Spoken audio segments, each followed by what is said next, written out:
el honor de acompañarlos como moderadora del evento del conversatorio sobre misiones de paz de Naciones Unidas, casos exitosos y activos. Esto posible gracias a la alianza entre FEBESIPOL y el portal politizados.com. Antes de dar inicio a esta actividad, me corresponde hacer dar una pequeña reseña de qué somos como organización. FEBESIPOL corresponde a una organización que busca congregar a las 7 universidades que a nivel nacional dictan estudios de ciencias políticas, a fin, entre muchos otros objetivos, de promover el oficio del politólogo a fin de lograr un impacto efectivo de este a nivel nacional y a nivel internacional. Por su parte, la plataforma politizados.com es una plataforma interactiva que busca, a partir, en ese caso, de diferentes profesionales de las ciencias políticas, brindar contenido de calidad y garantizar el aprendizaje al alcance de todos, principalmente centrados en una sola materia, que sería principalmente la política.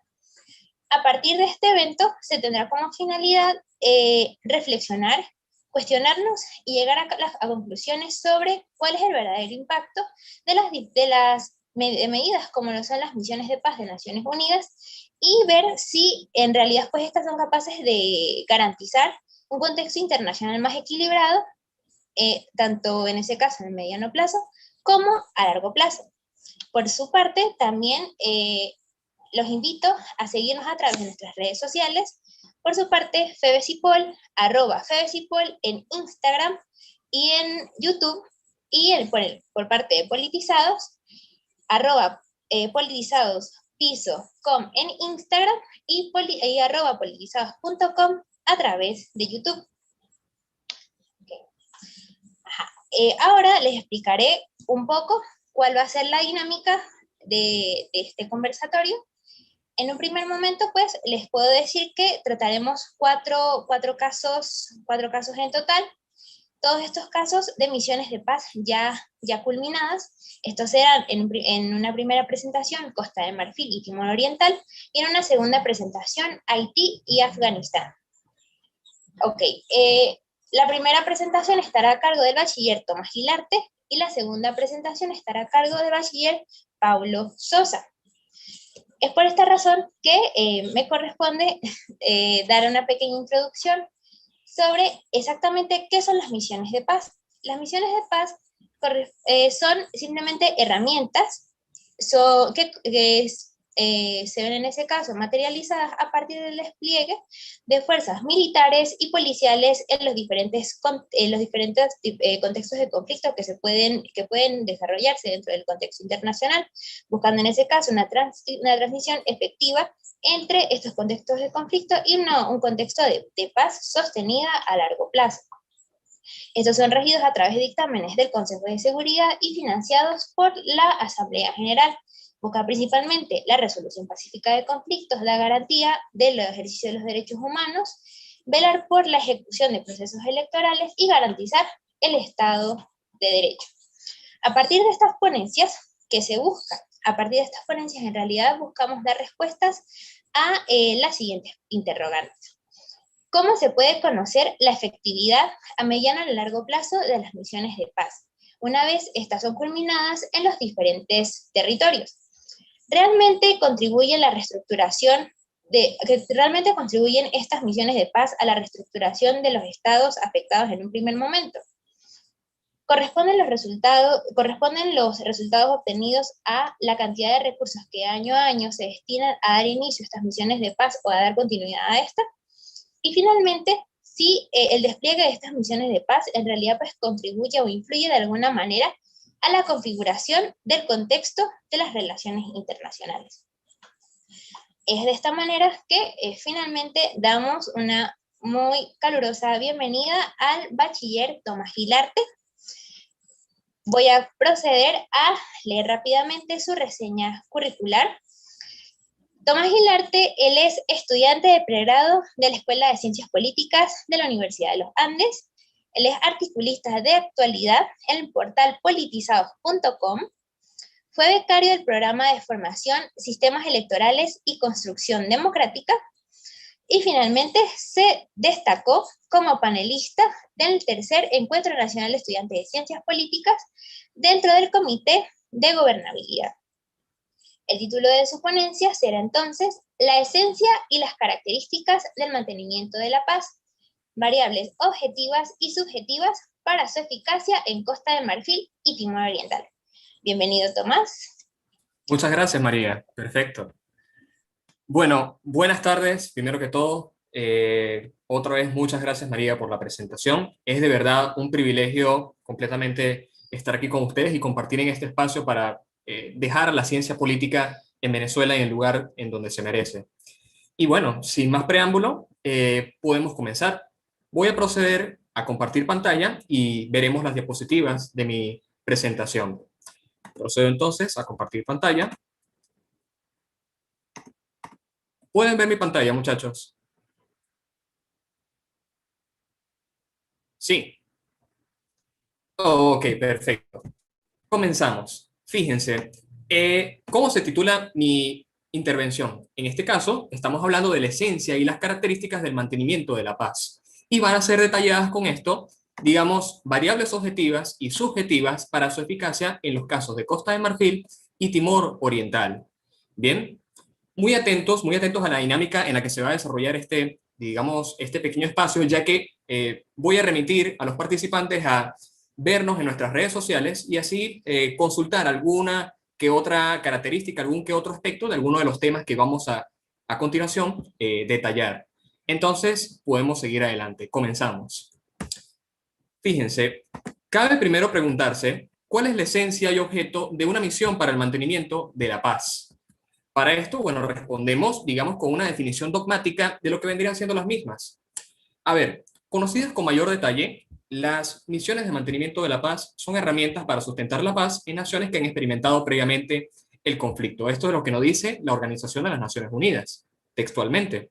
De hecho, tal como lo expresa la ONU, y aquí entramos un poco dentro de sus propiedades, cito acá, el mantenimiento de la paz de las Naciones Unidas se basa en ventajas singulares como la legitimidad, la distribución de la carga y la capacidad de desplegar y mantener efectivos militares y policiales en cualquier lugar del mundo, integrándolos con el personal civil de mantenimiento de la paz para promover el cumplimiento de mandatos multidimensionales.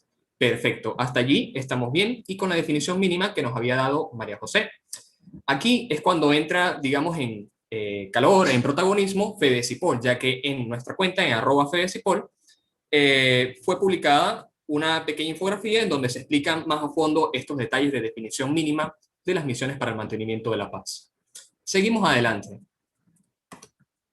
Ok, actualmente se encuentran activas 12 misiones para el mantenimiento de la paz.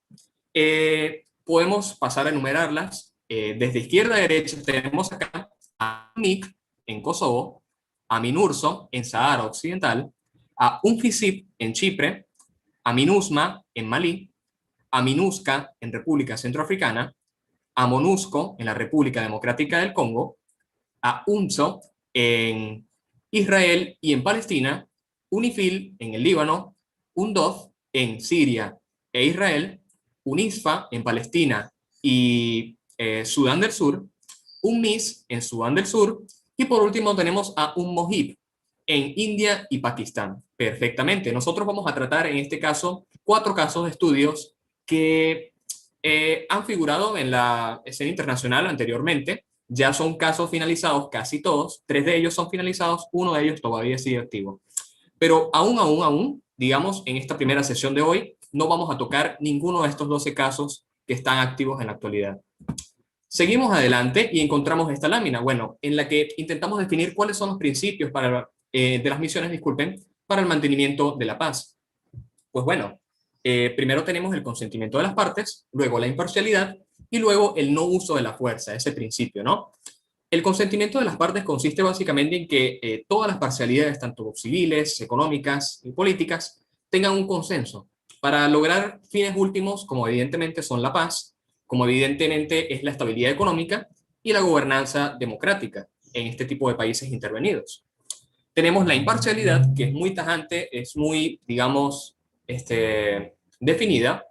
Y por último, el principio de no uso de la fuerza, que bueno, básicamente se exceptúa de acuerdo a las condiciones que se desarrollen en la misión. Por ejemplo, la defensa legítima de la integridad del mandato y la defensa legítima de las fuerzas encargadas, de las tropas encargadas desplegadas en ese momento.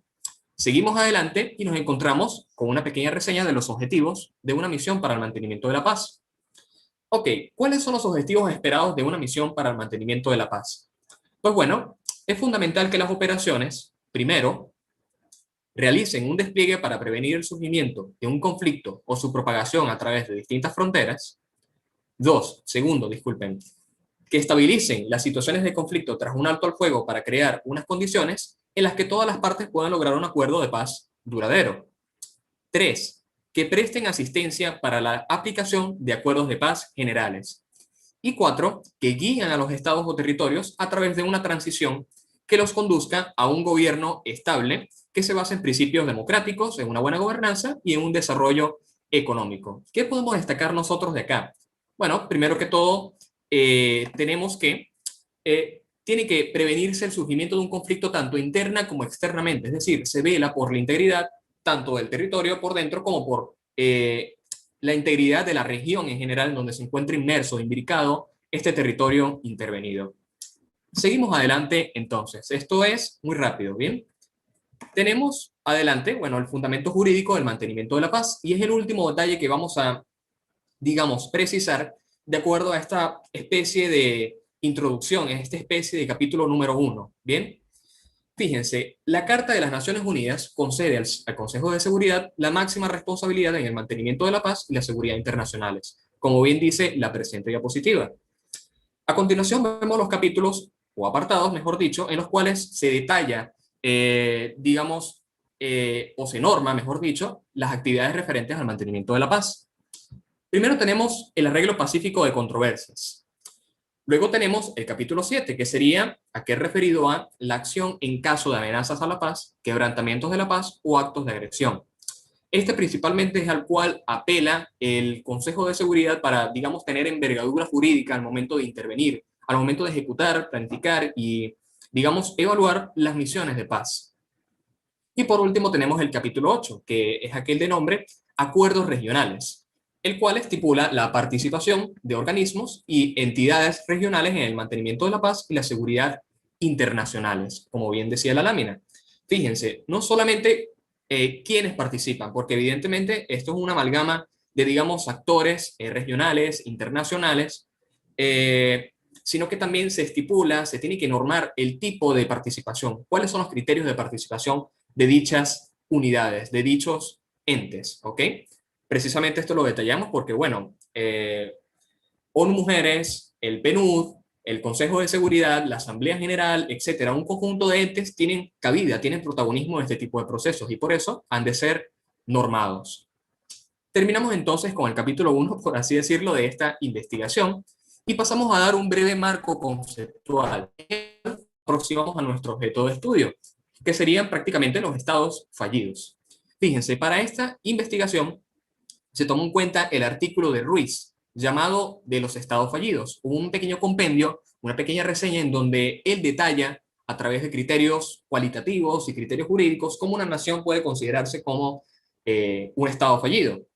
Entonces, fíjense, Ruiz, en este caso, cita a Juan Gabriel Tocatlián 2 veces, y bueno, según Tocatlián, el término estado fallido hace referencia a la posibilidad de vacío de poder en un país aquejado por el conflicto interno, como una de las amenazas que más aprehensión despierta sobre la suerte del equilibrio mundial. Como habíamos dicho, no solamente se busca una repercusión o un estudio dentro del conflicto interno del país, sino también cómo este, digamos, afecta, perturba el equilibrio mundial o el equilibrio regional. Y a continuación, bueno, Ruiz cita directamente a Tocatlián. Y seamos un poco concretos aquí para no leer enteramente toda la definición.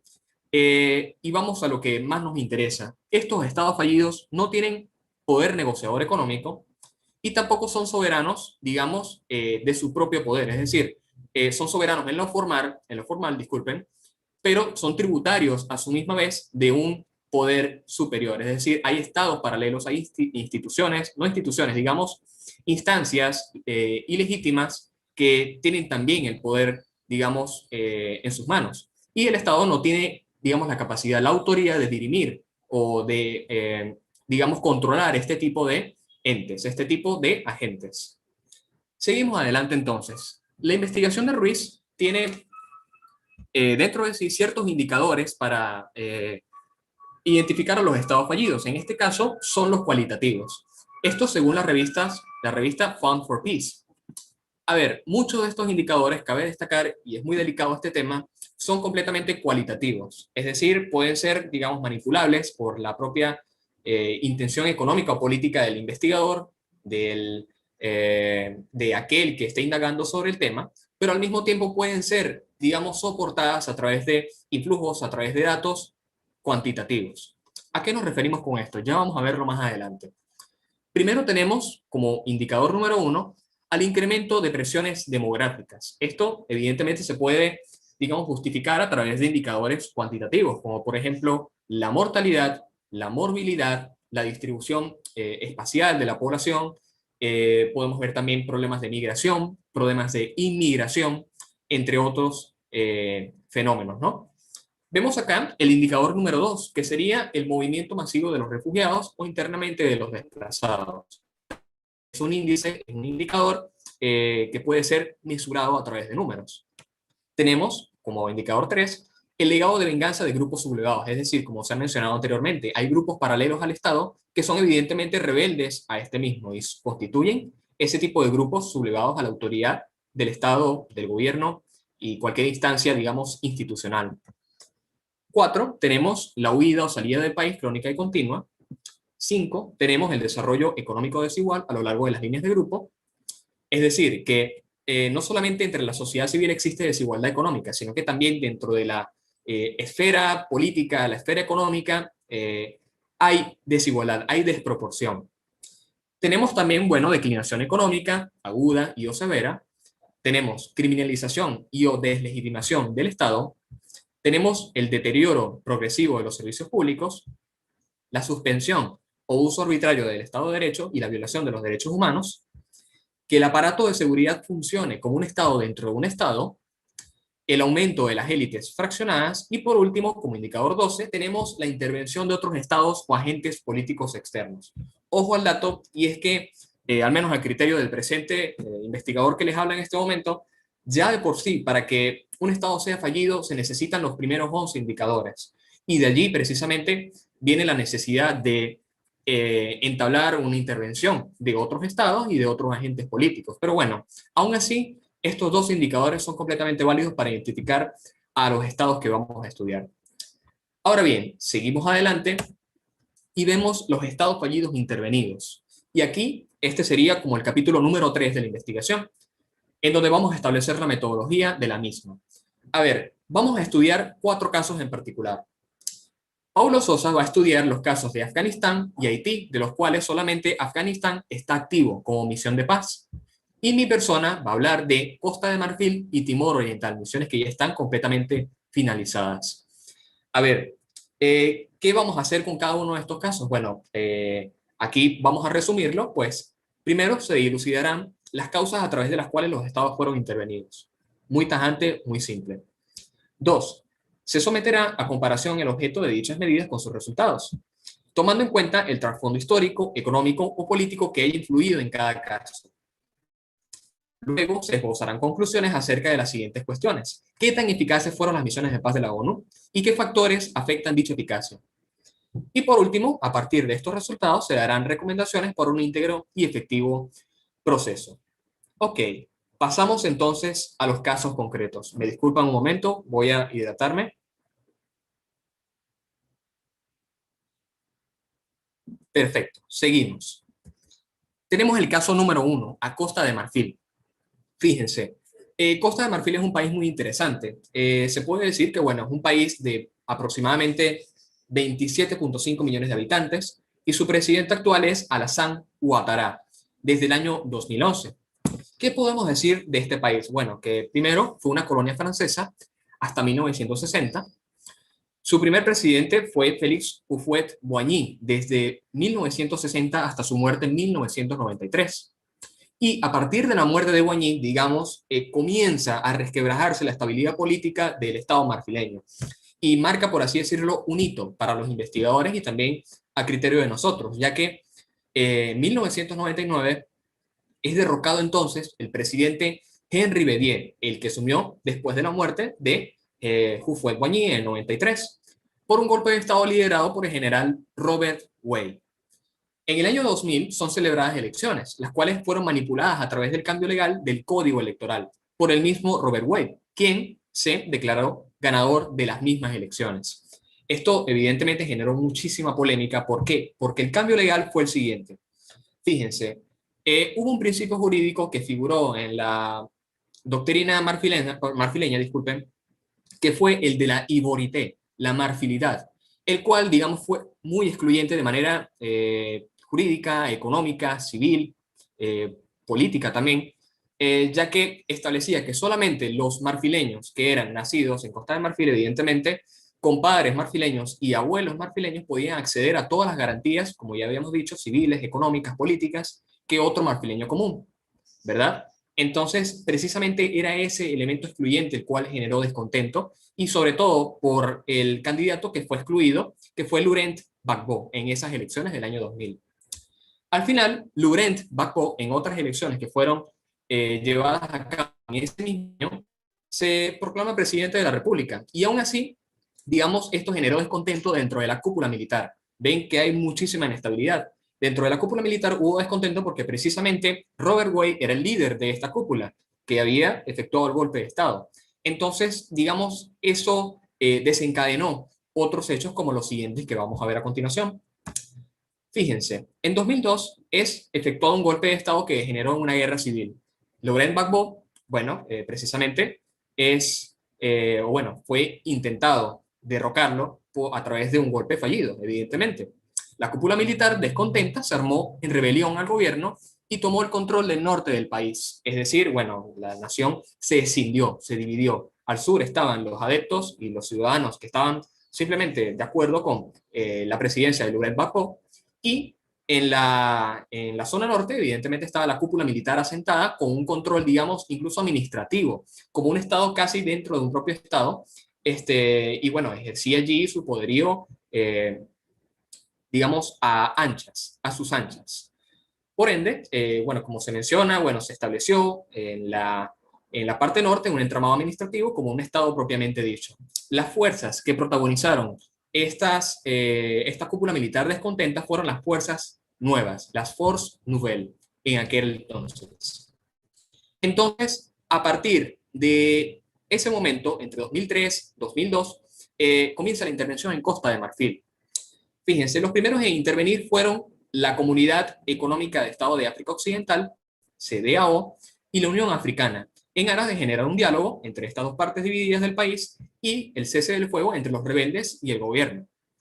En el año 2003 entra en vigor la misión que nos interesa en este momento, que sería la misión de las Naciones Unidas en Costa de Marfil, titulada, o bueno, abreviada en francés, ONUCI. De ahora en adelante nos referiremos a ONUCI de la siguiente manera. Entonces, ONUCI fue parte del apoyo logístico y la supervisión de un total de 6 tratados de paz entre 2003 y 2007. Y bueno, los tratados apoyados por esta misión tenían como norte la reintegración de los disidentes y la revisión de la Constitución en contra de la marfilidad y el cese al fuego. Básicamente, en eso se basaban los tratados de paz. De hecho, importante de todos fue aquel llamado Linas Marcusis, que también tenía estos fines de eliminar la marfilidad y fraguar el cese del fuego. Tuvo lugar en el año 2003. Bien, seguimos adelante para seguir hablando de la intervención en Costa de Marfil. Y bueno, vemos los resultados finales a partir de acá. ¿Por qué? Porque luego de ser postergadas las elecciones presidenciales 6 veces, se celebraron las mismas en noviembre de 2010. Y ojo acá, Costa de Marfil de verdad fue una montaña rusa, ya que los comicios contaron con un porcentaje histórico de participación y eso denotaba de por sí un resultado muy positivo de la misión a primera vista, ¿no? Digamos al ojo por ciento. Pero ¿qué es lo que pasa? Aquí es cuando llegan los problemas otra vez y aquí viene el cuestionamiento a la integridad de la misión en Costa de Marfil, ya que los resultados electorales eran distintos de acuerdo a dos instituciones, la Comisión Electoral Independiente por un lado y el Consejo Constitucional por otro lado, el cual favorecía al presidente Laurent Gbagbo y no reconocía los resultados que daban la victoria, efectiva victoria, al candidato Alassane Ouattara. Entonces, ¿qué es lo que pasa? El país volvió a dividirse y los enfrentamientos belicosos volvieron a tener lugar en el país. Y bueno, al final todo esto terminó con la detención de Gbagbo. Evidentemente, hubo una transición de poder y este fue entregado a la Corte Penal Internacional en La Haya en noviembre del año 2011. Ahora bien, seguimos adelante para detallar acá y vemos el balance final, por así decirlo, de esta misión. ¿Cómo podemos evaluar esta misión? Y dividimos la evaluación en aspectos positivos y aspectos negativos. A ver, ¿qué tenemos como aspectos positivos? Tenemos primero, en materia, o digamos, en cuestión de duda, las elecciones presidenciales del 2010. Esto está en duda por muchos autores e incluso también por mi persona, ya que muchos nos hacemos estas preguntas. Ok, las elecciones fueron efectuadas, pero ¿a qué costo? Al costo de una guerra civil, al costo de la división del país. Esto, digamos, supuso ciertas incongruencias, cierta inestabilidad. A ver, a la hora de nosotros analizar este caso. A ver, pero sin embargo, hay otros casos, hay otros aspectos positivos, como por ejemplo el siguiente, que sería la realización supervisada de las elecciones presidenciales y legislativas del 2015. En este caso sí se pudo ver un proceso electoral íntegro, completamente transparente, amén de ser, digamos, seguro, que era lo importante. El fundamento, digamos, de cualquier proceso político que se llevara a cabo en la nación bajo la tutela de la ONU. De aquí en adelante, la política de Costa de Marfil fue muy estable. El presidente siguió siendo Alassane Ouattara. Y bueno, resulta que esto desencadenó el retorno de más de 250.000 refugiados. Esto según la ONU en 2017, un punto muy a favor.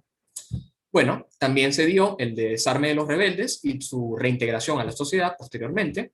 Y por último, como resultado quizá no tan directo, pero sí, digamos, importante de destacar, creció la economía en un 9.2% hasta 2016. Esto según la ONU en el 2017.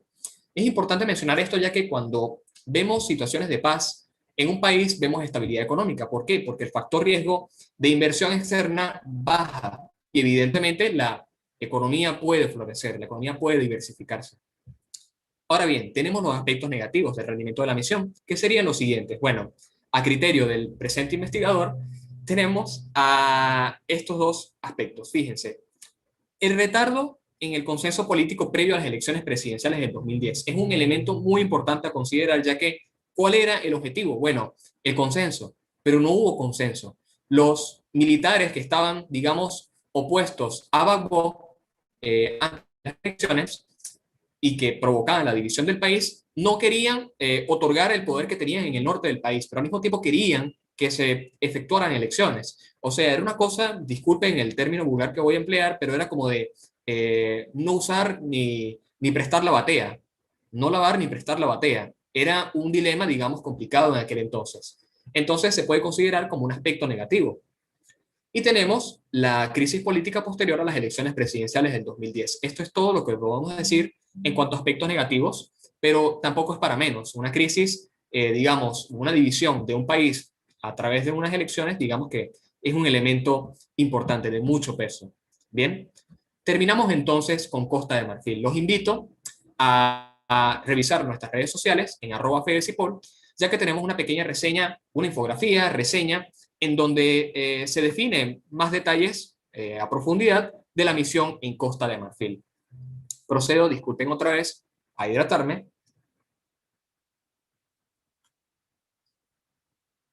Y seguimos. Muy bien. Tenemos el caso número 2. Se aproxima el final de mi intervención. Este es el caso de Timor Oriental. A ver, ¿qué se puede decir de Timor Oriental? Timor Oriental es un caso muy interesante porque es una nación muy homogénea, cultural, étnica y religiosamente, de manera que es un caso, ese tipo de aspectos son muy a favor del funcionamiento de ciertas políticas, del funcionamiento de ciertas medidas para congregar a la población. Fijémonos por qué. Timor Oriental era una antigua colonia de Portugal entre el siglo XVI y 1975. Posteriormente comienzan los problemas para Timor, ya que hubo una ocupación por parte de Indonesia desde 1976 hasta 1999.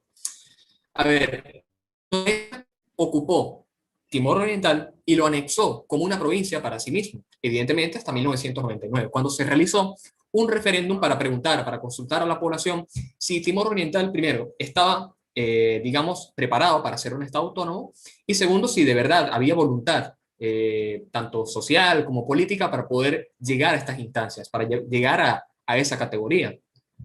Entonces, resulta que las fuerzas antiindependentistas y también las fuerzas indonesias se opusieron a estos resultados, ya que fue de aproximadamente un 87%, es decir, la población estaba muy, muy de acuerdo con que Timor Oriental se convirtiera en una nación independiente. Entonces, esto generó mucha violencia armada, de hecho, causó la muerte de miles de personas y el desplazamiento de 300.000 habitantes aproximadamente. Entonces, es un elemento muy considerable. A ver, posteriormente hubo una administración por parte de la ONU. No solamente fueron desplegadas tropas para, digamos, dirimir el conflicto, sino que la ONU, propiamente, entre el 99 y el año 2002, ejerció las labores administrativas en el país, tutelándolo de manera que sus instituciones estaban, evidentemente, bajo la observación de los organismos internacionales, mayormente. Hasta que, a partir del año 2002, con la presidencia o la asunción de la presidencia de Xanana Gusmão, se consagra Timor Oriental como un Estado soberano en mayo del año 2002. A ver, un detalle importante a considerar acá. La misión integrada de las Naciones Unidas en Timor-Leste, que es la que nos compete acá en este momento, de ahora en adelante referida como UNMIT, es la quinta misión para la construcción del Estado en Timor Oriental. Esta misión aspiraba a la reconstrucción y el refuerzo de las instituciones estatales y a la eliminación de las causas adyacentes a la crisis. Ojo, ¿a qué crisis? Primero, consideramos una cosa. Esta fue la quinta misión que se encargó de la construcción del Estado y, digamos, la construcción de la paz. Y segundo, hubo una crisis, disculpen, que antecedió a este proceso. Ya veremos cuál es esa crisis. La doctrina, las investigaciones, sobre todo de fuentes portuguesas, hablan de la crisis del 2006. ¿Qué fue la crisis del 2006? Pues simplemente fue un conflicto que inicia con una serie de protestas por parte de miembros del ejército timorense, quienes alegaban, en este caso, discriminación en las promociones de la estructura, dentro de la estructura. No solamente estaba afectada la cúpula militar, sino que la población tenía restricciones de acuerdo al acceso a bienes y servicios estatales. Y bueno, a su vez incrementaban valores importantes como el de la pobreza, la morbilidad, la mortalidad y el desempleo. Era un Estado todavía, digamos, no preparado para asumir sus propias riendas. Es decir, las anteriores misiones no habían tenido, digamos, un rendimiento óptimo. Y eso cabe cuestionarlo, evidentemente. Tenemos acá que, bueno, al ser expulsados de la institución, estos militares se arman en rebelión en frente del gobierno. Y por último, esto causa que se divida, otra vez, o tenemos otro caso acá de división, se divida la nación en dos partes. El este fue dominado por la cúpula militar en resistencia y el oeste era controlado por el gobierno y las fuerzas policiales, que eran llamadas en aquel entonces, si no me equivoco, la PNPL. Seguimos acá en esta diapositiva subsiguiente, valga la redundancia, y tenemos el detalle de la misión integrada de las Naciones Unidas en Timor Oriental, UNMIT. Fíjense, UNMIT, por sus siglas, disculpen, en inglés, entró en vigor en el año 2003 a través de la resolución del Consejo de Seguridad 1704 en el 2006. Los principales contribuyentes en materia de personal y efectivos militares fueron Australia, los enumero acá, Bangladesh, Brasil, China, Fiji, Japón, India, Malasia, Nepal, Nueva Zelanda, Pakistán, Filipinas, Portugal, Sierra Leona y Singapur, por último. Entonces, ¿qué podemos detallar de esta misión?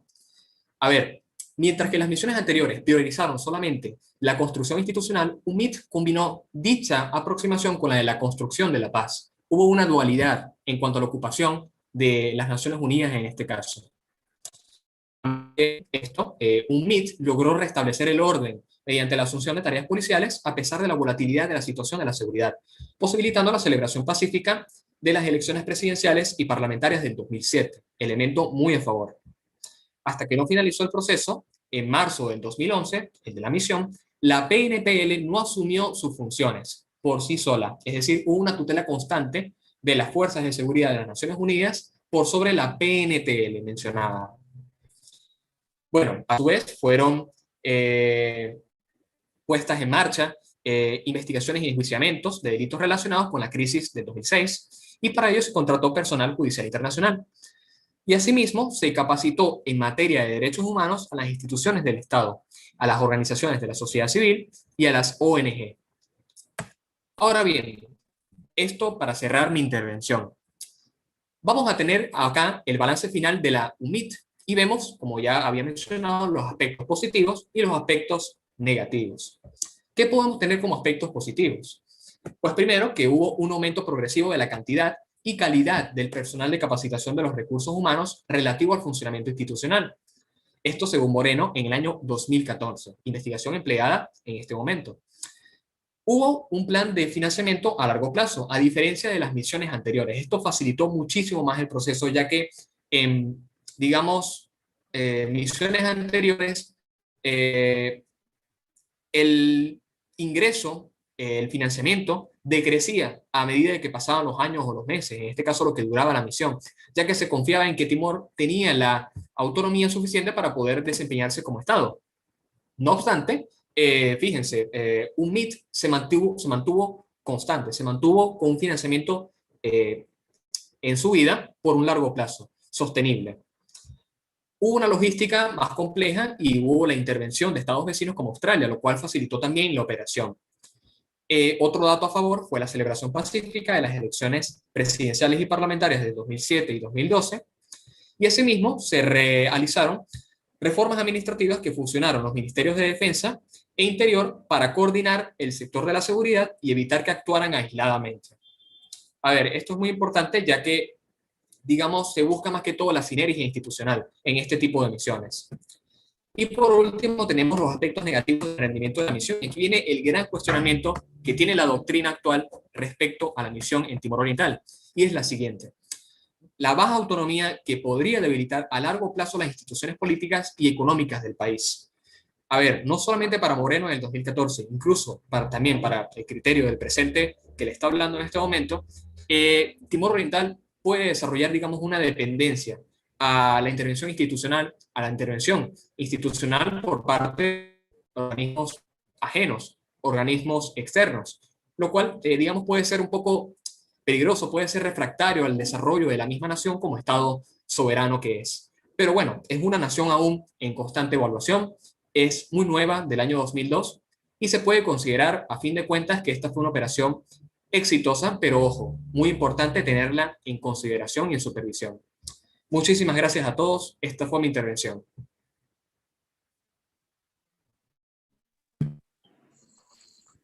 Muchísimas gracias, Tomás, por acompañarnos la tarde de hoy. Muy, muy interesante tu intervención.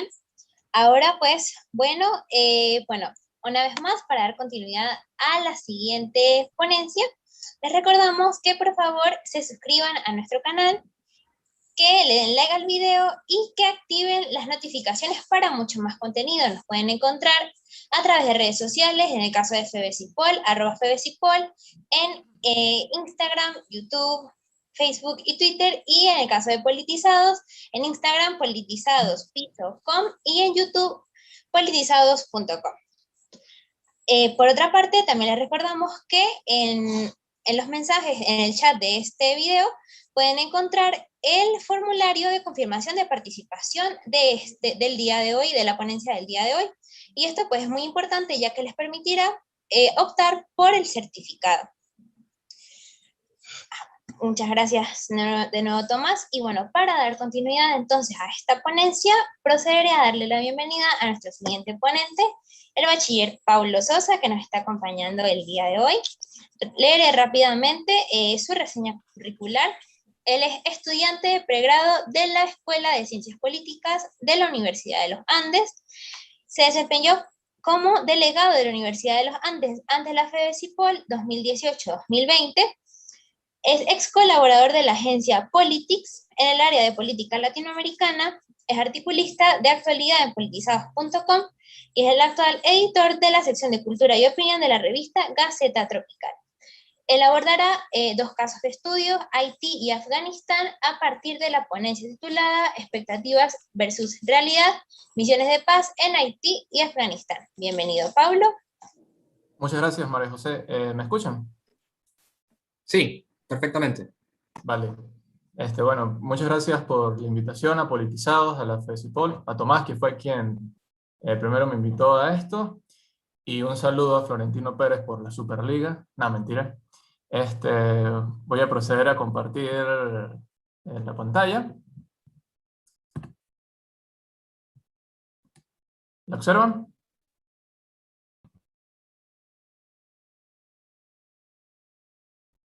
Sí, podemos verla. Vale. Ok. Bien.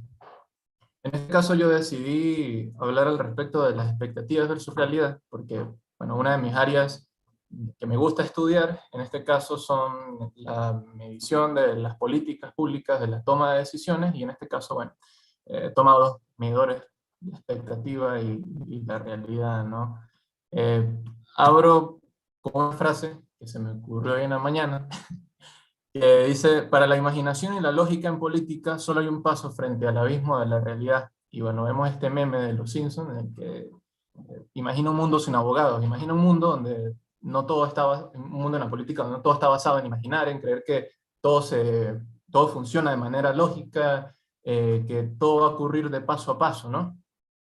Muchas veces eh, al momento de diseñar una política pública, al momento de tomar una decisión, creemos que llevamos la delantera y que, bueno, todo saldrá de acorde al plan y no sabemos realmente qué es lo que nos espera. Y en este caso, ¿qué es lo que nos espera? Es lo que le esperaba a estas misiones de paz que a mí me toca comentar acá en el caso de Afganistán y en el caso de Haití. Sí quisiera hacer una pequeña acotación. Yo no voy a intentar comparar a Afganistán con Haití, son situaciones totalmente distintas, a pesar de que las misiones ocurrieron en simultáneo. En el caso de Haití comenzó en el 2002, finalizó en el 2017. La de Afganistán comenzó en el 2002 y finalizó. Bueno, aún está funcionando. Al parecer en septiembre se piensa nuevamente evaluar si se le da continuidad o se le da fin. Bien, comenzamos con Afganistán y hacemos un pequeño recuento histórico. Bueno, Afganistán es independiente del Reino Unido desde el siglo XVIII. Hay un régimen monárquico hasta 1973.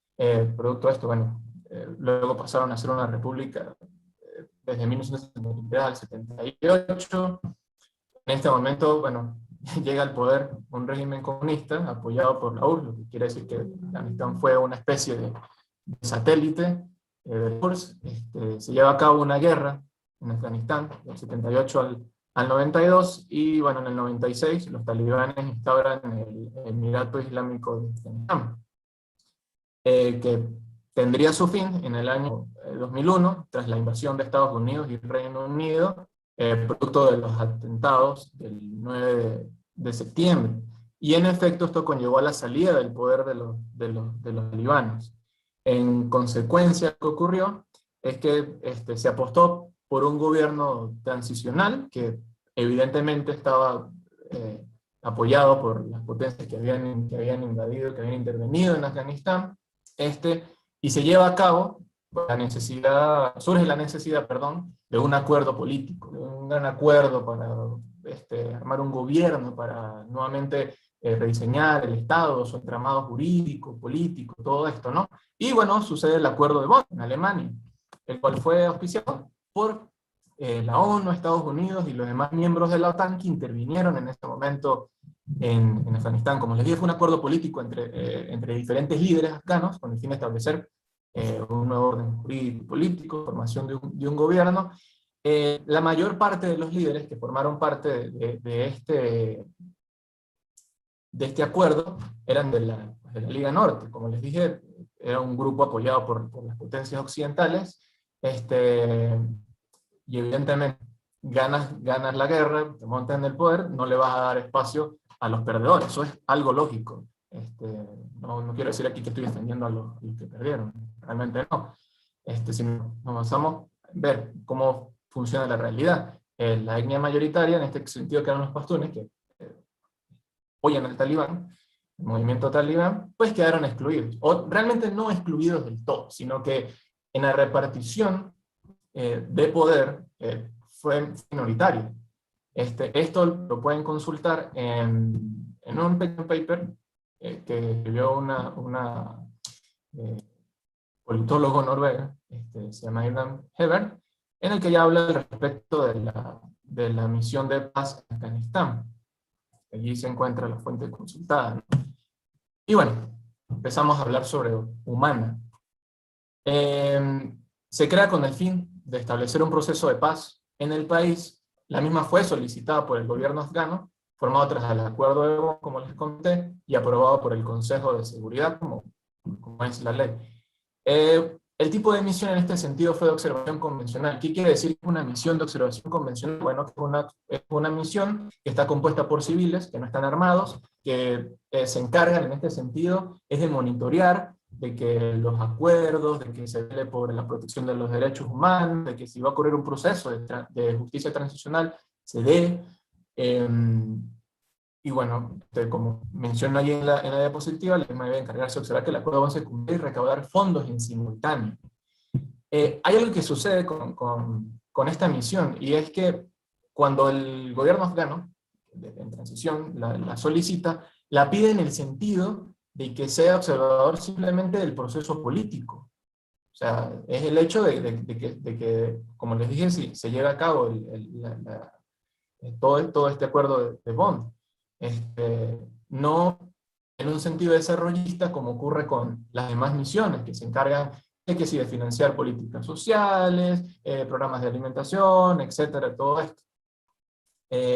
La misión trabajó en este orden, en la cuestión de observar la instauración del acuerdo entre el 2002 y el 2005, que en el 2004 se celebran elecciones para tener una constitución, y en simultáneo luego se pasa a unas elecciones presidenciales.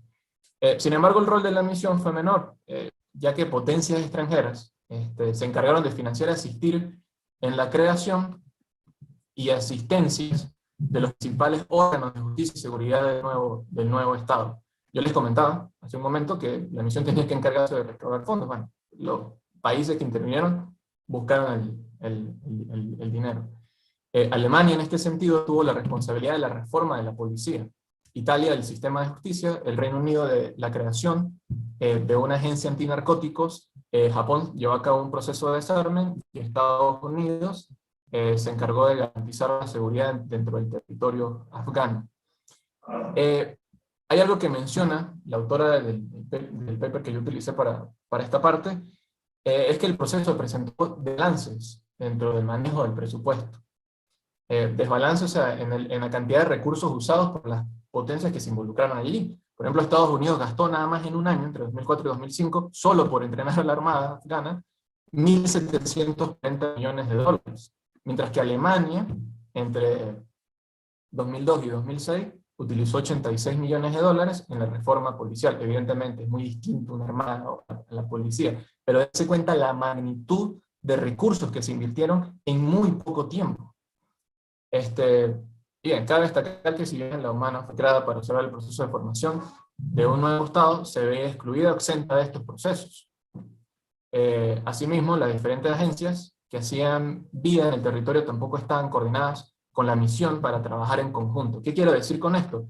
Las Naciones Unidas tienen presencia en Afganistán en 1946, es decir, ya cuando la guerra comenzó, cuando llegó la misión de observación convencional, habían agencias funcionando, pero estas no trabajaban en concordancia con la misión de paz, y aquí ya ocurría de entrada el primer problema. Otro de los grandes retos que enfrentó a la misión de paz fue que ellos se encargan también de asesorar, todo el cuerpo diplomático se encargó de asesorar a los nuevos funcionarios del gobierno, pero se encontraron con la realidad en la cara de que estos funcionarios no estaban capacitados y no estaban al tanto de las recomendaciones que le estaba dando la misión de paz. Esto y, bueno, el gran problema de que la misión de paz evidentemente tiene unos intereses muy distintos al de las potencias. La misión de paz busca todo esto de establecer la paz, llevar a cabo un proceso de justicia transicional, que se cumplan los acuerdos, que los que antes eran adversarios ahora sean amigos y se abracen. Todo este cuento de idealismo político que no es que sea malo, pero planteárselo como que va a ocurrir en estado puro es una ingenuidad total. Bien, como les mencionaba, bien, vale. Ya que yo saco algunas conclusiones, y supongo que algunos que estarán viendo la transmisión se preguntarán qué hace Ringo Starr, el baterista de los Beatles, allí en la presentación. Bien, cuando yo me encargué de revisar esta misión de paz, me di cuenta que la UNAMA sufría de algo que yo menciono, o que algo que catalogo, el síndrome de Ringo Starr. Recuerden que la misión de paz fue solicitada por el gobierno afgano. Estaba condicionada a lo que sucediera con el acuerdo de Bonn. Estaba maniatada. La misión de paz no tenía un proyecto. ¿Bien? Pero al mismo tiempo estaba exenta de la toma de decisiones. Si recaudaba fondos, bien, los podían utilizar, pero al final quien ponía el dinero eran las potencias. Y bueno, la misión de paz era como un cuadro que está allí pintado, te tomo en cuenta, lo haces muy bien estando allí, pero para mí no eres del todo útil. Entonces yo apodo esto como el síndrome de Ringo Starr. Bueno, estás allí, tocas la batería, pero tus aportes no lo tomo en cuenta porque yo soy más genio que tú. Por eso que, bueno, los Beatles les dicen que es una banda de 4 donde 3 nada más son los genios.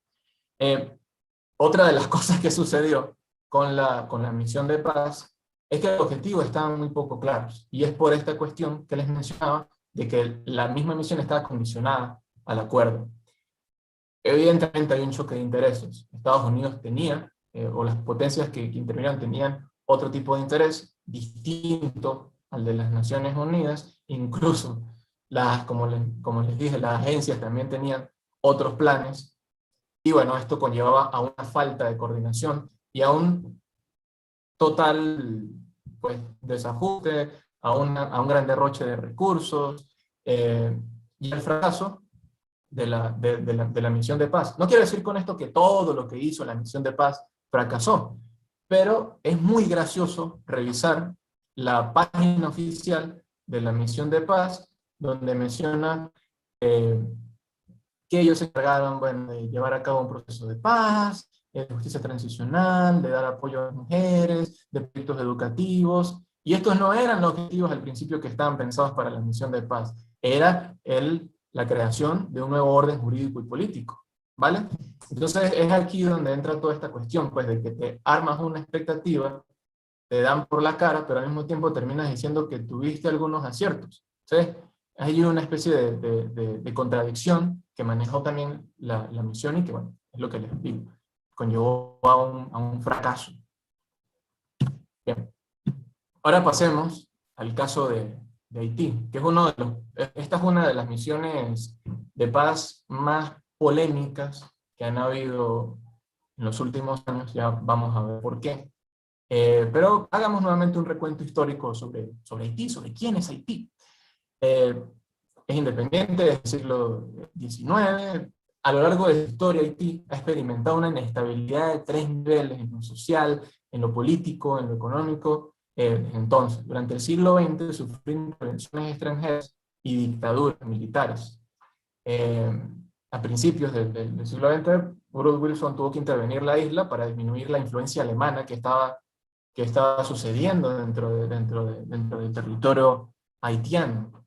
Si pueden leer la diapositiva se van a dar cuenta de que Haití ha sufrido 33 derrocamientos de gobierno. Parece Ecuador, realmente. O sea, una semana tiene un presidente, la otra tiene otro. No obstante, a finales de los 80, precisamente en el 88, ocurre una transición a la democracia. Finales que llevó una serie de cambios de gobierno de forma bruta, lo que ha puesto en duda también este proceso. Porque si bien se han dado elecciones, la gente ha tenido la oportunidad de poder votar, los procesos no han sido del todo del todo transparente, evidentemente. Este es un país que ha vivido siempre en colapso, que ha estado eternamente, crónicamente en una crisis. Es muy injusto, por así decirlo, decir que van hacia una transición a la democracia o que se ha consolidado la democracia nada más porque hay unas elecciones. Nosotros en Venezuela creo que tenemos eso muy bien claro. Algo que sucede durante el proceso de transición hacia la democracia es que el ejército se elimina. El ejército se elimina y se crea una policía nacional. ¿Por qué se crea la policía nacional? Bueno, porque el ejército estaba tomando mucho poder, tanto económico como político. Recordemos, este es un país que estaba bajo dictaduras militares y peligraba el proyecto democrático. Bien, aquí damos un salto bastante grande hacia el 2004, y es que en el 2004 ocurre una intervención militar que deviene pues, en el derrocamiento del gobierno de ese momento. Y es cuando se hace el llamado a una misión de la paz. Y bien, que es la MINUSTAH. En el año 2004, el Consejo de Seguridad aprueba la resolución 1542 con el objetivo de establecer una misión de paz llamada MINUSTAH en territorio haitiano. A diferencia de Afganistán, repito, no los quiero comparar, pero a diferencia de Afganistán, Haití sí hizo uso de una misión de paz que estuviera armada. La misma estaba compuesta por un componente civil, policial, de 1.622 efectivos, y un componente militar de 6.700 efectivos subordinado ante el representante oficial de la misión. Los países que participaron en ellos, en su mayoría países latinoamericanos, entre ellos, bueno, Brasil, Uruguay, Chile, Argentina, y países también asiáticos. Dicha misión debe generar una interacción con las autoridades. La resolución reza que la misión debía generar una interacción con las autoridades haitianas en calidad de socio. Asimismo, la OEA y el CARICOM debían fungir como acompañantes de este proceso. Entre los objetivos principales de la misión están el establecer un entorno seguro, por ello el uso pues, del uso de un componente militar para poder poner orden en el territorio, apoyar el proceso político y promover y proteger los derechos humanos. No obstante, el viento siempre está en contra de ti. Y es lamentable, realmente. Esto es un país que, bueno, las lágrimas de su gente siempre va a terminar en el mar. Ojalá nunca esas lágrimas lo lleguen a hundirse. En el año 2004 el territorio haitiano se ve afectado por el huracán Ian. Apenas está comenzando la misión de paz y ya ocurre una tragedia, en este caso que viene desde la naturaleza.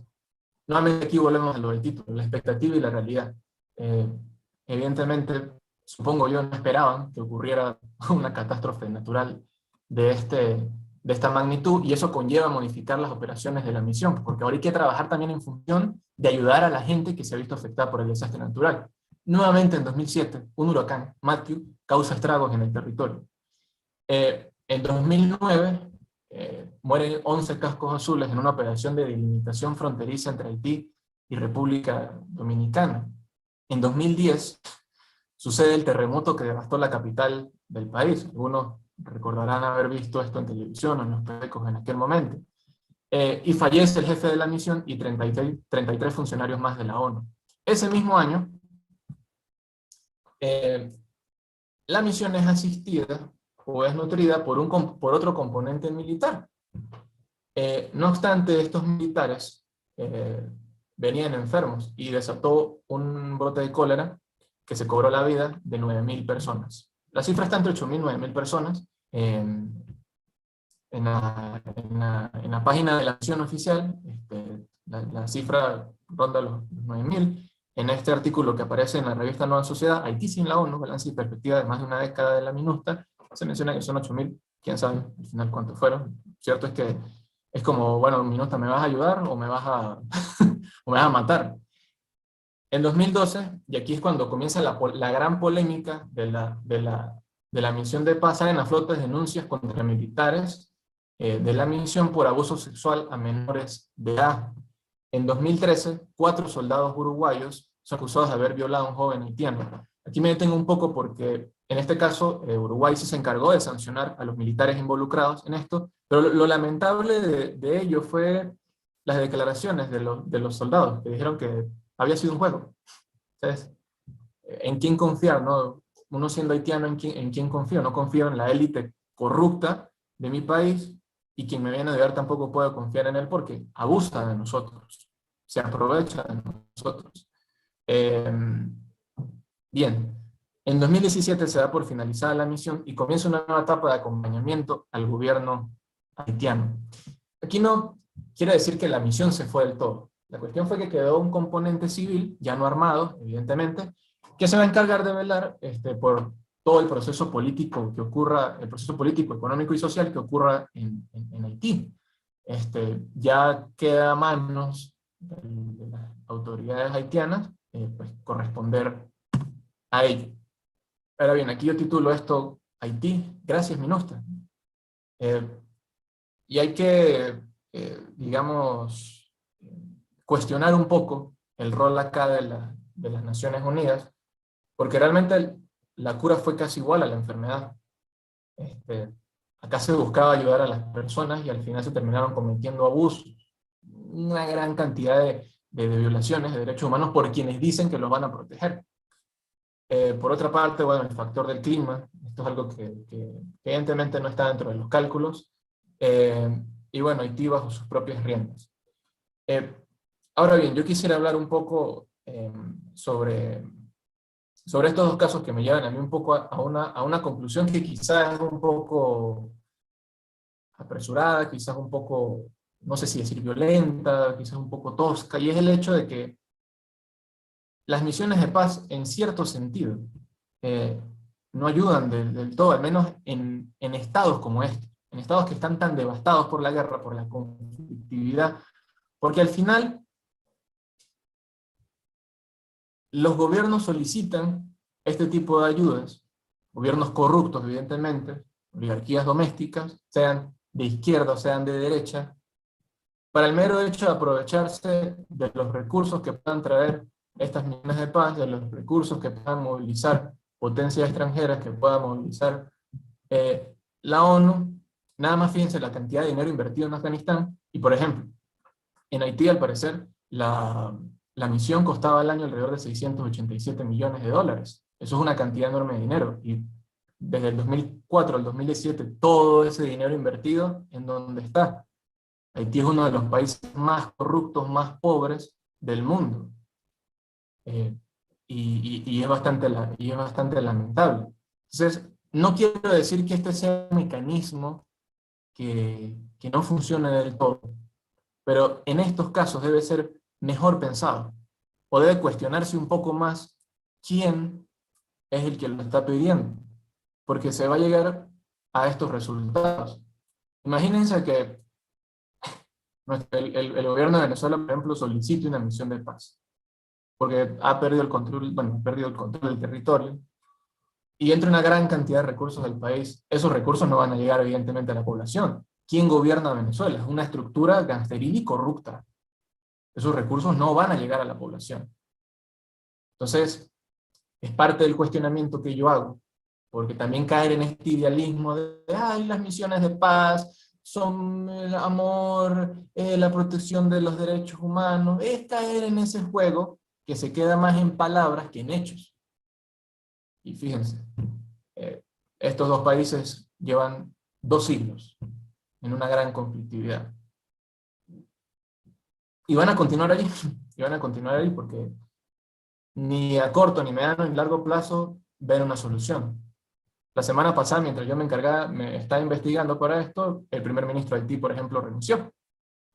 Es posible que en Afganistán el talibán tome el poder, debido, bueno, a la retirada de fuerzas de tropas de Estados Unidos, y que según algunos expertos, están próximos a una guerra civil. ¿Quién sabe qué puede ocurrir? El hecho es que estos países están inmersos en una gran crisis, y la ayuda no ha servido del todo. Así que bueno, hasta acá termino yo. Muchas gracias a Politizados, a Fedecipol, por la participación, por esto, y bueno, hasta allí llegamos. Gracias a ti, Paulo, por estar el día de hoy. Muchas gracias de nuevo a Tomás, gracias a ambos, de verdad increíble ambas intervenciones.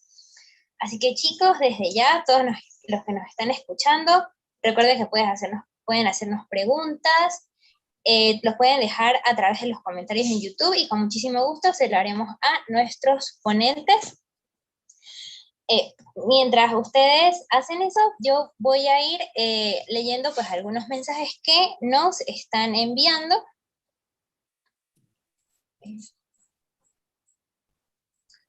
Tenemos a Eva Santiago, dice, vamos Paulo, saludos de Argentina.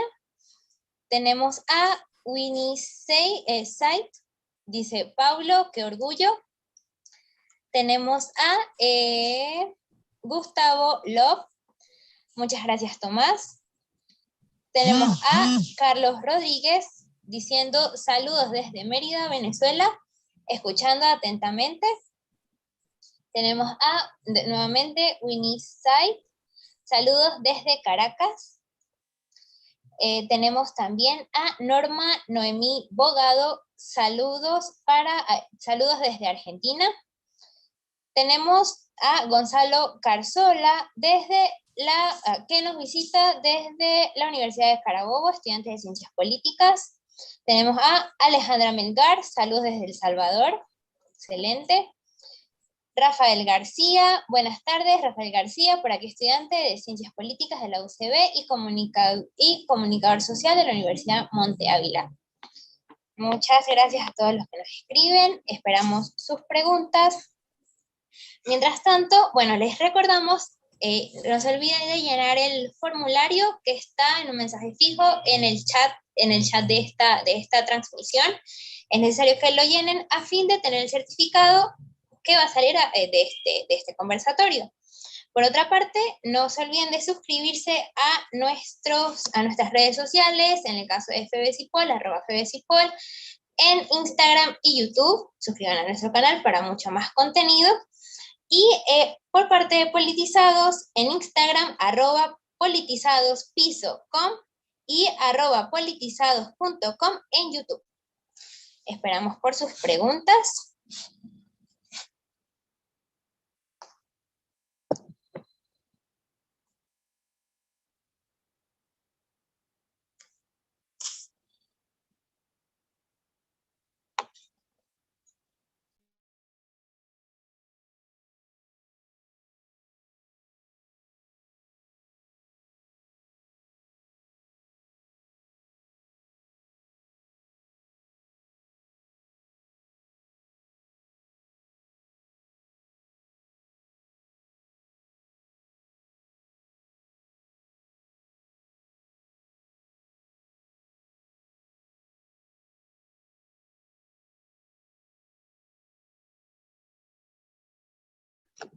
Esperamos un momento que nos están llegando más preguntas. En un momento comenzaremos a hacer lectura de ellas y bueno, nuestros ponentes a responder.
Ok, ahora sí comenzaremos a leer las preguntas.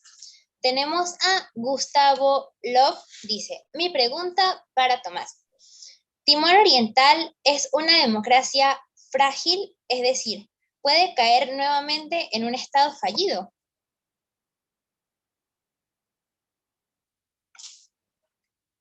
Tomás, ¿puedes responder? Disculpa, estaba silenciado. Perfecto. Muchas gracias, Gustavo. Bueno, creo que la premisa de la pregunta es que Timor Oriental es una democracia frágil. En efecto, sí lo es. De hecho, si vamos a los datos concretos, Timor Oriental primero no solamente es una nación completamente joven, del 2002 para acá, sino que el hecho de que las instituciones hayan sido tuteladas, como se ha mencionado anteriormente, constituye, digamos, un riesgo a que estas mismas terminen fracturándose mucho más de lo que posiblemente ya estén. Se ha dado cierta estabilidad en los últimos años. Por ejemplo, en 2017 se eligió al último presidente, que es Francisco Guterres, si mal no recuerdo. Por lo que, bueno, por allí en ese caso no estamos tan mal. ¿Qué es lo que pasa? A ver, si llega el momento en que dichas instituciones realmente se fracturen, digamos, que vuelvan, no sé, por ejemplo, las fuerzas antagonistas al gobierno timorense, vuelva otra vez el conflicto armado, vuelva otra vez la segregación, digamos, en Timor Oriental, o pierda la autonomía, la capacidad de control sobre su propio territorio, sí, podría considerarse no solamente un Estado fallido, sino también un candidato directo a, digamos, puede ser otra intervención. Entonces, precisamente creo que sí, que primero Timor Oriental en efecto es una democracia frágil y realmente si Timor Oriental llega a decrecer en términos de gobernanza, por ejemplo, en indicadores económicos que denoten la situación política del país, primero que todo, puede que vuelva otra vez a considerarse como un Estado fallido, porque en efecto lo fue.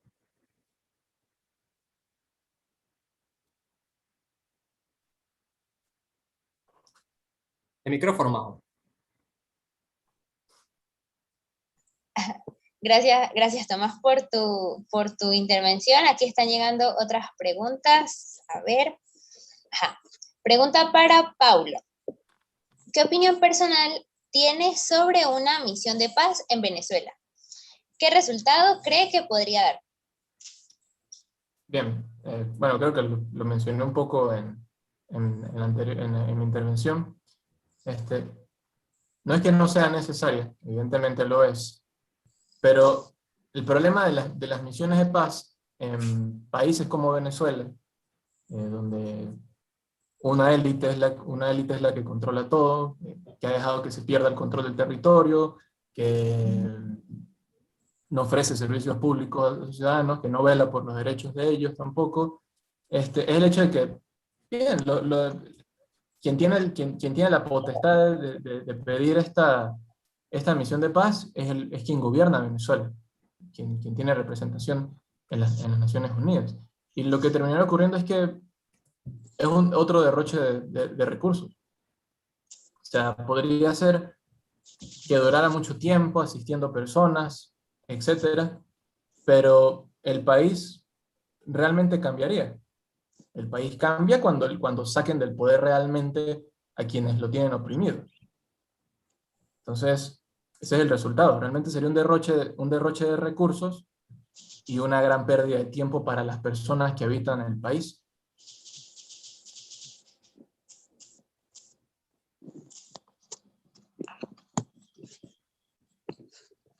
Muchísimas gracias. A ver, aquí tenemos otra pregunta.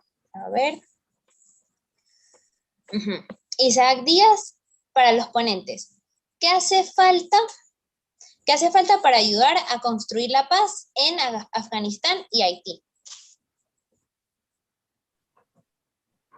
Es que volvemos a lo mismo. O sea,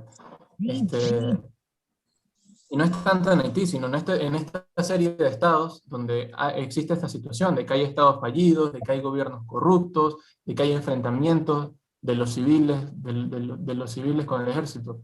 No es una sola la solución, no es un único el remedio.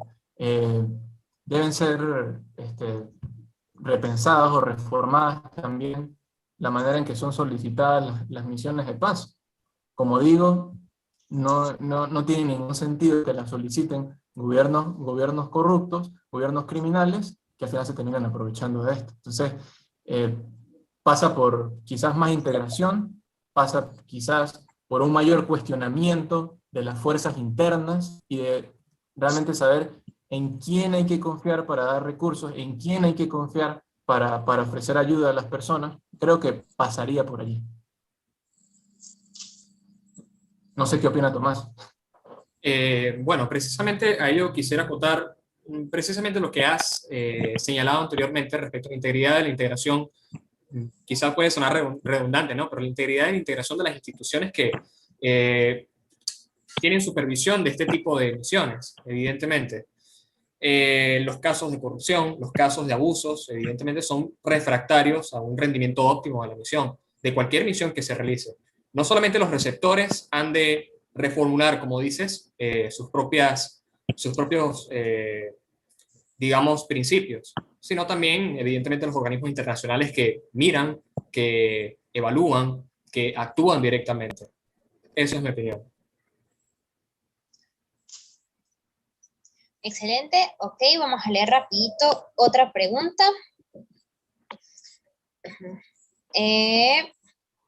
Duarte Ocaris. ¿Qué consideraciones tienen del enfrentamiento armado no bilateral entre militares y FAES venezolanos contra guerrilla y grupos armados en la frontera colombiana? Tomás. Disculpa, estaba leyendo algunas de las preguntas que nos habían llegado precisamente. Bueno, en lo particular, para hacerlo un poco más en lo tocante del tema que estamos en este momento desarrollando, respecto a que, mira, qué tanto Venezuela puede considerarse como un Estado fallido incluso por este tipo de factores. Evidentemente, la presencia de actos belicosos hace presente la inestabilidad política de un país. La inestabilidad que en Venezuela se presenta no solamente después de esto, por, digamos, los estragos que puede causar en las poblaciones aledañas, sino también las causas que pueden llevarlos a estos, precisamente las causas iniciales, el descontrol, por así decirlo, del Estado venezolano sobre sus propias fuerzas, e incluso control, digamos, deliberado de este tipo de actos. Mis consideraciones son que en realidad esto reafirma que Venezuela es un Estado completamente fallido, que lamentablemente, deliberadamente, ya aquí viene un poco la doxa, ¿no? Mi opinión personal, pero deliberadamente sustenta este tipo de actos. ¿Paulo? Sí, sí, es que es producto del mismo hecho de que el Estado venezolano está fracturado, no tiene control territorial, y también está la orden de grupos paraestatales. Ese enfrentamiento es producto de eso, y es un enfrentamiento que también deja a luz de mucha gente que tiene la idea de esta cabeza, tiene esta idea en la cabeza de la intervención en Venezuela, de un conflicto armado. Vean la cantidad de refugiados que se desplazaron, la cantidad de personas que se desplazaron, perdón, hacia territorio colombiano. Hay un resultado ya apenas de un enfrentamiento en una zona de nuestro país. ¿Sí? Algo que hay que tener en mente, algo que hay que pensar. La guerra no es cualquier golosina. Bien. Excelente. Vamos a leer una nueva pregunta. Roberto Stegman. ¿No es un error pensar que las misiones de paz pueden ser sustituto a una clase política decidida a construir un Estado? Ok. Paulo, procedo yo a responder. No, tú. Creo que tendría que, por favor, Majo, ¿podrías repetirlo porque está un poco... Por supuesto. Ok. Dame un momento. Okay. ¿No es un error pensar que las misiones de paz pueden ser sustituto a una clase política decidida a construir un Estado? Entendiendo que las misiones de paz cumplen un rol de asesoría y acompañamiento. Ok, creo que eso me ayudó mucho más, esa acotación final. Precisamente, sí. no deberían sustituir una clase política decidida, y mucho menos a una preparada, porque la idea es que las naciones autónomamente puedan dirimir sus propios conflictos. De repente, bueno, depende del caso, evidentemente. Afganistán no es lo mismo que, por ejemplo, digamos, Timor Oriental. Uno fue construcción estatal, otro más que todo la consecución de la paz. Entonces, fíjense, en cuanto a la integración de la clase política, un país debe autosustentársela, es lo que creo yo, incluso para el caso venezolano, evidentemente. Entonces, no, no, las misiones no son directamente la solución final. Las misiones son, exacto, como dices, un medio de asesoría y acompañamiento, pero más que eso, realmente no son, es lo que yo pienso. Excelente. Pablo, ¿deseas agregar algo más? No, no. Ok, vamos ya casi terminando las últimas preguntas. Alexis Coronel dice, la solicitud para la intervención de las misiones de paz debe ser realizada solo por parte del gobierno de dicha nación o quienes más pueden hacer esta solicitud. Pablo. No, la solicitud depende del gobierno que esté en funciones, porque es quien solicita ayuda. Claro, en apoyo de algún aliado que tenga dentro del Consejo de Seguridad, pero principalmente depende de una fuerza interna. Puedo agregar algo y es que exactamente, también, ok, es verdad lo que dice Paulo, los actores internos tienen un rol determinante, pero si vamos a los pasos, por así decirlo, de la creación de una misión de paz en general, digamos que primero hay un consejo consultivo. No solamente en la Asamblea General se discute, sino que el Consejo de Seguridad evalúa la situación, evalúa el territorio, despliega las fuerzas para evaluar el territorio. Entonces, digamos que no solamente es parte de la nación, digamos, determinar si una misión se realiza o no, sino también de la misma ONU en sus propios entes internos y por parte de incluso otras organizaciones internacionales, como por ejemplo la Unión Africana, como por ejemplo CDAO, como por ejemplo había mencionado Paulo CARICOM. Ese tipo de entes, organizaciones, tienen un rol también en enviar informes, en estudiar la situación para ser, digamos, intervenida. Excelente. Y bueno, vamos a ver si da chance de hacer alguna pregunta, pero creo que ya terminaríamos con esta. Dice, si las misiones de paz cuestan tanto dinero y no son eficaces, ¿qué otras alternativas pueden emplearse ante estas situaciones para lograr mejores resultados?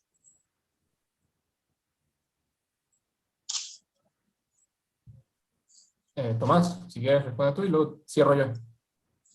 Ya, disculpa, ¿podrías repetir la pregunta? Porque como vi que era para Pablo, no... Ok, vamos a ver. Ah, Ajá, ajá. Si las misiones de paz cuestan tanto dinero y no son eficaces, ¿qué otras alternativas pueden emplearse ante estas situaciones para lograr mejores resultados? Bueno, creo yo que esto es parte de lo que se va a responder en la próxima sesión y los invitamos a la próxima sesión, porque verdaderamente hay más factores en juego y hay más factores a, digamos, considerar para intervenir. Fíjense, depende de qué tipo de misión estés ejecutando, para qué tipo de resultados quieras tener. Si es una misión para el mantenimiento de la paz, digamos que, bueno, hay factores que intervienen, como por ejemplo rencillas religiosas, para decirlo así, disculpen el término, hay rencillas étnicas, ¿ok? Y eso puede dificultar, digamos, el proceso. Igual que, por ejemplo, el término de la intervención. Cuando llegan las tropas, por ejemplo, esto lo va a mencionar más adelante uno de nuestros compañeros, hay dificultades en la comunicación, dificultades en el consenso entre las mismas fuerzas, e incluso detentan abusos en contra de la propia población aledaña. Entonces, digamos, depende del tipo de misión, qué se puede aportar para qué soluciones tener. Como ya había dicho, en términos de las situaciones en que se requiera la construcción de la paz, de verdad hay que generar un diálogo entre el mismo pueblo, pero es que en muchas ocasiones es muy difícil. Hay países muy heterogéneos como los países africanos en materia de etnia, en materia de religión. Por ende, puede ser muy refractario. Y en materia de construcción estatal, ¿qué se puede hacer? Pues precisamente la labor se está haciendo. la labor de por lo menos capacitar a los funcionarios en materia de derechos humanos es una labor, digamos, al menos a mi criterio, no sé el de Paulo, muy eficaz. Al menos en Timor Oriental funcionó así. Pero también depende, obviamente, de la cultura política, de la población, la cultura política del mismo país en general. Por ende, la respuesta a la pregunta es que los medios ya se tienen, los medios se están aplicando. Creo yo que el problema, más que todo, son las poblaciones que reciben este tipo de ayudas. Paulo, ¿tienes algo que agregar? Sí, totalmente. Es eso final. Es quien recibe el dinero y quien también se encarga de hacer contraloría y revisión al manejo de esos fondos. Quizás yo fui muy tajante al decir que no hay que dar dinero, que no funciona y todo esto, ¿no? Pero es el tema de que se ha derrochado muchos recursos. Entonces, en estas situaciones es bastante delicado. No solamente se trata de dinero, también se trata de tiempo, se trata de salvar gente. Entonces, también tiene que ver con quién recibe el dinero. Y también cómo, cómo se usa. Excelente. Y la última pregunta es, ajá, ¿qué es mejor? Pues para ambos, vamos a hacerla para ambos ponentes. Ajá, dice, ¿qué es mejor? ¿Invertir en ayudas a la población como paliativo a sus pesares o capacitar e instar a la población en sus derechos humanos y ejercer actos penales contra funcionarios públicos en la Corte Penal Internacional? ¿Paulo o yo? No, si quieres tú las... De los que Bueno, quieran. ese dilema realmente lo vivimos acá en Venezuela porque en materia de derechos humanos estamos en la labor nosotros de, primero, instruirnos porque son cosas elementales al propio hombre, evidentemente. Y segundo, empoderarnos ante situaciones adversas que gobiernos lamentablemente nos sumerjan en, ¿no? Entonces, ¿a qué quiero llegar con esto? Que es preferible que la población a sí misma se sustente, digamos, su propio criterio como población civil, como población, digamos, empoderada ante cualquier posibilidad que tenga cualquier gobierno opresor, evidentemente, o cualquier situación que sea ajena al mismo gobierno, pero de igual manera las oprima. Entonces, la tutela internacional es muy importante, pero es muy importante también el apoyo que tengan en sí mismos, ¿no? Evidentemente, la conciencia, no voy a decir conciencia de clase porque voy a entrar en una ideología que no es muy popular, pero digamos que la población entre en conciencia de población civil, de sociedad civil. Es eso. ¿Paulo?